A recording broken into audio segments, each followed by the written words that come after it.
Bonsoir. Vous voici dans une église. Et si vous venez de vous en apercevoir, surtout ne vous inquiétez pas, vous pouvez rester.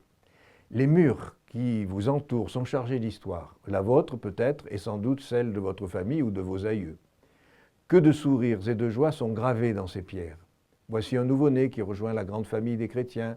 Là, un couple qui se promet amour et fidélité. Ici, une personne accablée par ses fautes et qui ressort de la confession le cœur apaisé. Là encore, tout le village en habit du dimanche pour les vêpres lors de la fête patronale. Mais aussi que de pleurs et de tristesse sont incrustés dans ces bancs, dans ce sol. Le vieillard le plus âgé du village qui emporte avec lui une partie de la mémoire locale. Le jeune homme qui n'est jamais revenu du front et que son épouse attend toujours. Et cette femme qui supplie le Seigneur de protéger ses enfants.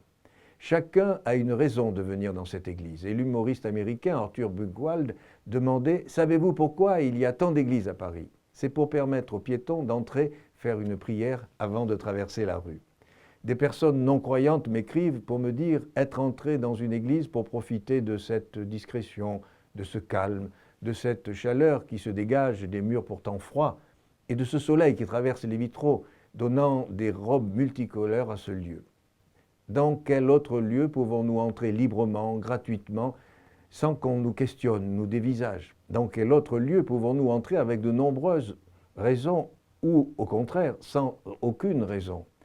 Cette nuit des églises peut paraître paradoxale, car nous entrons dans ce temple souvent bien plus sombre que la nuit elle-même. Pourtant, là où est le Christ, là est la lumière.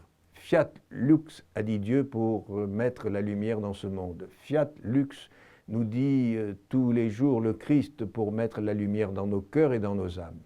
C'est vous ce soir qui devez donner plus de lumière à cette église. Vous êtes ce petit bout de mèche, de bougie, qui vient vers la flamme du foyer pour s'allumer, s'illuminer, briller de mille feux. Protégez-la, cette flamme, pour qu'elle brille encore quand vous sortirez de cette église, et partagez-la pour qu'elle embrase les cœurs les plus endurcis. Et puis n'hésitez pas à revenir. Que cette nuit des églises ne soit pas la seule occasion de l'année pour y entrer. Vous êtes chez vous.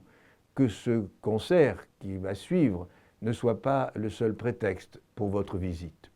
Visiteurs et fidèles de nombreuses églises, je vous souhaite une belle soirée, une belle nuit des églises, une belle rencontre avec celui qui vous attend ici, le Christ.